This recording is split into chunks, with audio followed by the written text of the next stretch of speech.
We often picture science as this giant, kind of dusty library, right? Just a huge, impersonal collection of facts and equations sitting on a shelf. But what if it's not a library at all?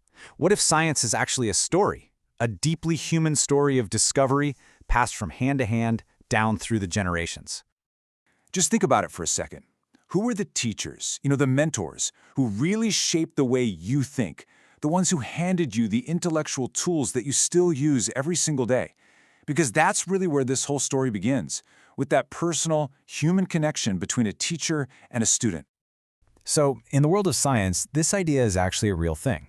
They call it an academic family tree. The person who supervises your PhD, they're considered your academic parent. And just like a real family tree, you can trace this lineage of knowledge way, way back in time, creating this direct chain of intellectual inheritance. It's pretty cool. So this slide here shows the academic parents of the author whose work inspired this whole explainer, and just look at how diverse they are. You've got a mathematician who is also a concert musician. How amazing is that? Then there's a world-class hydrologist from a legendary Mexican tradition, and a physicist from Cambridge. So this isn't just a list of names, it's a convergence. All these different streams of knowledge flowing into one single person. And this is where it gets really fascinating. One of these branches, the one through Pablo Padilla, leads directly to a guy named Luis Nierenberg. Now, if you're not in the world of mathematics, you might not recognize that name, but trust me, he was an absolute giant in his field and a winner of the Abel Prize. So, math has two awards that are kind of like its version of the Nobel Prize. There's the Fields Medal, which is famously for mathematicians under 40. It celebrates those incredible youthful flashes of genius. But then you have the Abel Prize. And that one recognizes a whole lifetime of achievement, the patient, steady construction of entire theories. It just goes to show you that genius isn't always a lightning strike. Sometimes it's a slow, steady burn. Okay, so if we can trace this lineage all the way back to Nierenberg, how much further can we possibly go? Let's pull on that thread, shall we? We're about to take a journey from a modern scientist's desk all the way back to the giants of the scientific revolution. Get this is just how connected we are. It takes only 17 academic generations, basically 17 teacher-student handoffs to get from our starting point all the way back to Galileo. Wow, suddenly the 1600s don't feel so far away, do they? And it gets even crazier. To reach Isaac Newton himself, the path is even shorter, just 14 steps. 14! That is an unbroken chain of people teaching and learning, stretching across more than 3 centuries. It feels almost close enough to touch. And this timeline really shows that chain in action. It all starts back in the 1660s with Newton and Galileo. Then that knowledge gets passed down through the generations, eventually arriving at the legendary physics department at Cambridge University, with people like J.J. Thomson and Rutherford, the guys who discovered the electron in the nucleus. It continues on through astronomers royals, and then eventually to Sergio Mendoza, one of the author's mentors, bringing that incredible Cambridge tradition right into the present day. So, we've seen this incredible journey back in time. But what does it all mean? What does it tell us about how science itself actually works? Well, this lineage isn't just some historical curiosity. It actually reveals some fundamental rules about the road of discovery. And the most important rule is this: path dependence. In a field like physics, you can't just wake up one morning and decide, hey, I think I'll start learning general relativity today. It just won't make any sense. To get it, you first have to understand everything that came before it. Newton's laws, calculus, electromagnetism. You see, each layer is built on the one right below it. There are no shortcuts. To get to the end of the road, you have to travel the whole path. This comparison between science and art, it really reveals something profound. I mean, think about it. If Albert Einstein had never lived, the mathematical groundwork for relativity was already there. It might have taken another 50, maybe 100 years of communal effort, but eventually someone else would have put all the pieces together. But if Vincent van Gogh had never lived, well, the Starry Night would simply not exist, period. Science is a shared human project. Great art is a uniquely individual one. And this knowledge is so fragile. That's the key.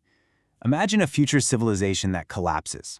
And then, centuries later, they find a blackboard filled with Richard Feynman's equations. To them, those symbols would just be meaningless scribbles, like abstract art. And why is that? Because the knowledge isn't in the symbols themselves. It's in the living chain of people who know how to decode them.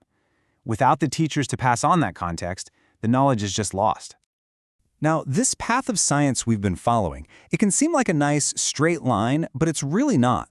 The evolutionary tree of science is absolutely filled with branches that became dead ends, with rival theories and big ideas that were ultimately just left behind. A classic example here is Giordano Bruno. We often hear him called a martyr for science, burned at the stake for his belief in a sun-centered universe. But here's the crucial distinction. Bruno wasn't actually a scientist. His belief in other worlds wasn't based on observation or math, it was based on theological dreams and philosophical visions. His story is absolutely a tragedy, but in the lineage of science, this path of method and evidence, it's an evolutionary dead end. A much more significant fork in the road was the huge rivalry between Newton and Descartes. I mean, these were two of the greatest minds of their time, but they had completely different ways of looking at the world. Descartes saw the universe through this new, abstract lens of algebra and pure reason. He basically believed you could deduce how the world worked just from first principles. Newton, on the other hand, was all about being empirical. He used geometry, the language of the ancients, to build his theories from the ground up, starting with observation. For Newton, God was an active participant in the universe. For Descartes, God was more like a perfect clockmaker who just built the machine, wound it up, and walked away. And, well, history shows us which path science chose to follow. Okay, so we've traced this incredible academic family tree, but now let's zoom out one last time. Let's apply this exact same idea of lineage, not just to science, but to all of us. Let's take a look at the human family tree. So here's a question for you. If you go back one generation, you have 2 parents. 2 generations, 4 grandparents. You keep going. How far back would you have to go before the number of your own unique ancestors is so massive that your family tree completely merges with the family tree of every single other person on the planet? The answer is, well, it's astonishingly recent. It only takes about 150 generations. That's it. At that point, statistically, every single person alive today, you, me, everybody, we all share the exact same set of ancestors. Our individual family trees have totally, completely converged into one. And what does 150 generations actually look like? Well, if you assume a generation is about, say, 25 to 30 years, that takes us all the way back to roughly 2000 BC. I mean, that's around the time the pyramids of Giza were being finished, the time of ancient Babylon. This isn't some prehistoric fog. This is within recorded human history. So just think about what that means. Just 4,000 years ago, we were, literally, one family. And this brings us right back to where we started. The story of science, this incredible intergenerational project of passing knowledge from one person to the next, it isn't just a metaphor. It is the story of our shared human family working together across centuries to try and understand our universe.